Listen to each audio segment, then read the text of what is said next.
Dr. Richard Hayes was one of the most respected surgeons in the entire city. People came from miles away just to be treated by him. He had performed surgeries that others called impossible. He had saved lives when hope was already gone. To the world, he was a miracle worker. But behind closed doors, he was a father with a broken heart.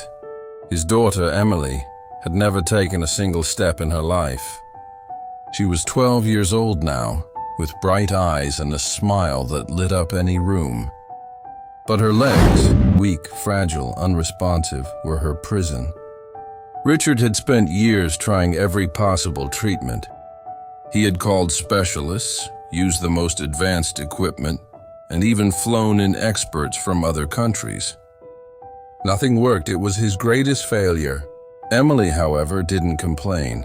She was gentle, kind, and always said, "Daddy, maybe I'm like this because I'm meant to help people with my heart, not my legs." But Richard couldn't accept it. He was a surgeon, a man who fixed broken bodies, and yet he couldn't fix his own child. Every night after long surgeries, Richard would come home and sit by Emily's bedside. He would hold her hand, pretending to be strong, while she comforted him. The irony tore him apart. One morning, something unusual happened. The janitor of the hospital, Mr. Luis, came into the pediatric ward where Emily was resting, while Richard was busy with a surgery. His daughter, Sophia, followed him. She was about the same age as Emily, though her clothes were old, patched, and her shoes too big for her small feet. They were poor, so poor that Luis sometimes brought his daughter along because he couldn't afford childcare. Sophia noticed Emily sitting in her wheelchair by the window, reading. With her childlike honesty, she walked up and asked, "Why don't you walk?" Emily gave a small smile. "Because my legs don't listen to me." Sophia tilted her head. "Maybe you never talk to them the right way." Emily giggled. No one had ever said something like that to her. She didn't know it yet, but this strange encounter was about to change her life forever. And so the story of the surgeon's daughter and the poor janitor's child began. The first conversation between Emily and Sophia was short, but it left an impression on both girls. Emily had lived most of her life surrounded by doctors, machines, and whispered conversations about what was impossible. Sophia, on the other hand, came from a world where nothing was guaranteed, except hard work and imagination. The next day, when Luis came to mop the floors, Sophia tagged along again. She rushed to Emily's room the moment her father wasn't looking. Emily's face lit up. She wasn't used to visitors her own age. Sophia asked her questions no doctor ever had. "Do your legs feel heavy? Do they feel asleep?" "Do they tickle when you try?" Emily laughed. "Tickle? No, they just don't move." "Maybe they're shy," Sophia said seriously. "Like a kitten that hides until you talk to it softly." Emily had never thought of her body that way. Over the following weeks, Sophia kept visiting. She would tell Emily silly stories while her father worked. Stories of chasing birds, running in the rain, and climbing trees.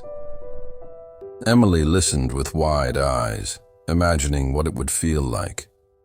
And for the first time, she started to want it, not as something her father desperately wished for her, but as something her own heart longed for. One afternoon, Sophia brought a small chalkboard she found discarded near the janitor's closet. She placed it on the floor and drew two little stick figures, one sitting, one standing. "This one is you now," she pointed, "and this one is you later." Emily looked at her. "That's never going to happen." Sophia shook her head. "Don't say never. My dad says when you're poor, you don't get to say never. You only get to say not yet." Those words echoed in Emily's mind. Not yet. When Richard walked in that evening, he was surprised. His daughter looked brighter, more alive. He noticed the chalkboard drawing and frowned. "Emily," he said gently, "we've talked about this. I don't want you to hold on to false hope." Emily lowered her eyes, but Sophia spoke boldly. "Maybe you're the one who stopped hoping, Doctor. Not her." Richard froze. No one, especially not a child, had ever spoken to him like that. He wanted to be angry, but instead, he felt something stir inside him. A reminder of the man he used to be before fear and failure hardened him. He didn't know it yet, but Sophia's words would unlock a path no surgeon had ever dared to try. Richard couldn't shake Sophia's bold words. "Maybe you're the one who stopped hoping." They lingered in his mind like a stubborn echo. He had heard countless motivational speeches in his medical career, but somehow this poor janitor's daughter had said something that cut deeper than all of them. That evening, he returned to Emily's room quietly. He expected to see her reading, but instead he froze at the doorway. Sophia was sitting cross-legged on the floor, holding Emily's hands. "Close your eyes," Sophia whispered. "Pretend you're standing in a garden. There are flowers everywhere." "Can you see them?" Emily smiled faintly. "Yes. Good. Now feel the ground under your feet." "Can you feel the soft grass?" Emily hesitated. "I can imagine it." "That's enough," Sophia said with conviction. "Now tell your legs, wake up. It's time to play." Richard almost laughed, but then he noticed something startling. Emily's toes twitched, just once. Small but undeniable. He stepped into the room, startling both girls. "Emily, did you feel that?" Emily's eyes widened. "Daddy, I think I moved." For a moment, the world seemed to stand still. Richard's rational, scientific mind screamed impossible. He had tried every nerve stimulation test, every therapy known in medical literature. And yet, here was his daughter, responding not to machines, not to medicine, but to a poor girl's imagination. Richard knelt beside Emily. "Do it again, try again." Emily concentrated, squeezing Sophia's hands. She whispered to herself, "Wake up." Her toes twitched again. This time, Richard saw it clearly. His heart pounded. He should have been ecstatic, but confusion clouded his joy. How could this be happening? What was Sophia doing that trained experts had missed? Luis entered just then, carrying his mop. Seeing the scene, his eyes widened. "Sophia, what are you doing?" Before anyone could answer, Emily whispered, tears welling in her eyes. "Daddy." I felt it. For the first time ever, I really felt it. Richard had no words. For the first time in years, hope flickered inside him. But alongside it came fear. Was this real progress? Or just a cruel trick of the mind? One thing was certain. His daughter's future now rested in the hands of a janitor's little girl. Richard barely slept that night. He replayed the image over and over. Emily's toes twitching, her voice trembling with excitement. For 12 years, nothing had worked. No therapy, no machines, no medicine. Yet one poor girl's simple words had stirred something doctors failed to reach. By morning, Richard's scientific pride was at war with his father's heart. He couldn't ignore what he'd seen. But how could he, a world-class surgeon, accept that a janitor's daughter had discovered something beyond medical science? The next day, he called Emily into the therapy room. "We're going to try something different," he told her, though his eyes kept darting to Sophia, who was standing shyly in the corner. Emily's face brightened.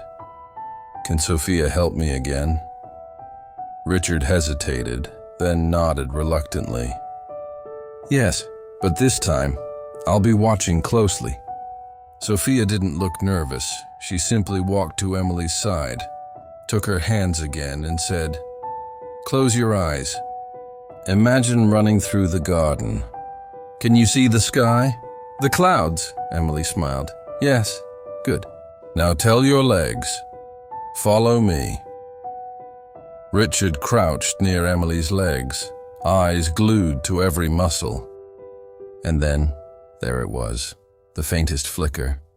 A muscle contraction, so subtle that most wouldn't notice. But Richard did. He had spent years staring at patients' bodies, searching for signs of life.